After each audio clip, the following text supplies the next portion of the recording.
I believe that it's never too late to give 100%. Unfortunately, I didn't always think like that. It was summer break and school had begun on September 3rd, 2018. It was grade 7 at that time. The only problem was that I didn't think that summer break was actually over. Not exactly until I got my progress report, which didn't turn out the way I expected. From that day on, I would give 100% on whatever work I'm doing or any extracurricular activities.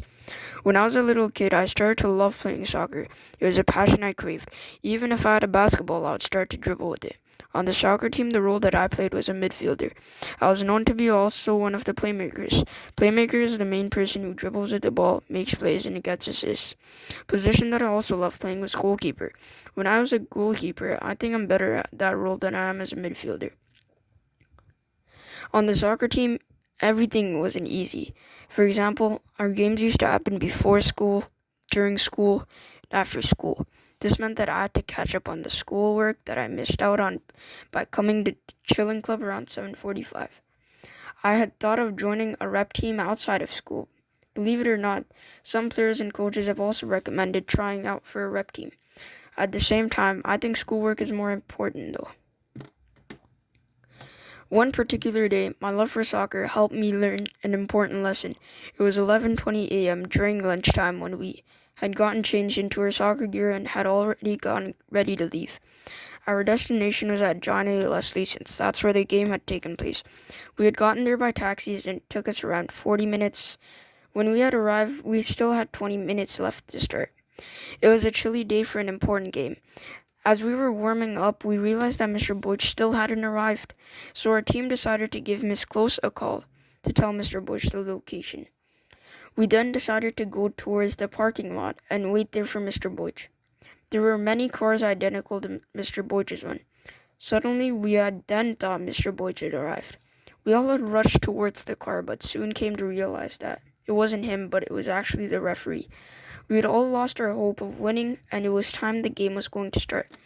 The game started without a coach or any of our captains. We all were in shock. We didn't even think that it was possible. The whole team gathered up in a group circle, talking about who would play which position. Instead, I chose standing at the sideline, waiting for Mr. Bush to come. The game started and I was playing as a central attacker. 3 seconds into the game and already the other team was on a counterattack. When I noticed this, I decided to put the whole team on defense. They were outplayed. We couldn't play the way we wanted. The opposing team had then gone corners. Each time they had taken a corner, it was just one step away from the goal line. The cross had come in again, and it was cleared towards me. Now is my chance to score, as I heavily said. It was a one-on-one situation with the goalkeeper. Suddenly, I experienced a horrific slide tackle that put me down an astronomical amount of pain.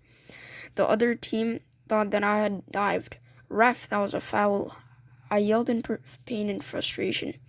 I don't think it was, as the referee calmly said. At the moment, I wanted to take my aggression on the opposing team. I then asked Mr. Boych that the ref was being biased, but then realized that he wasn't even there. I sat down at the sideline and watched the game go on without me. I was hoping that Mr. Boych should have come by now, but he didn't.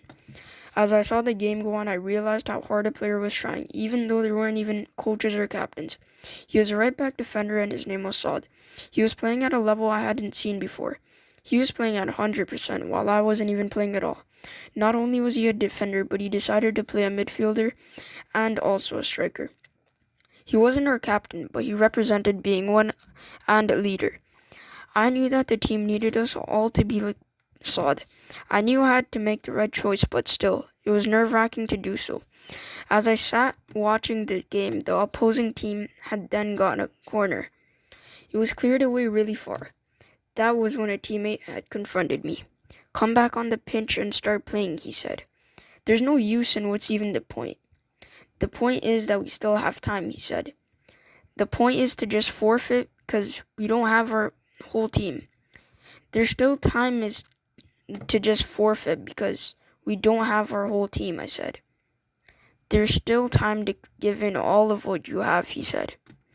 From there on, the play had begun. Conversation that took over 10 seconds had convinced me to go back on the pitch. I went from a 40% to 100% based on my performance. On that day, the way my teammates represented made me feel proud of them but disappointed in myself. I think that I should have represented better than them. Well, either way, we had lost our game with a score of 3-2. I still learned an important lesson. I learned that it's never too late to give 100%. This I believe.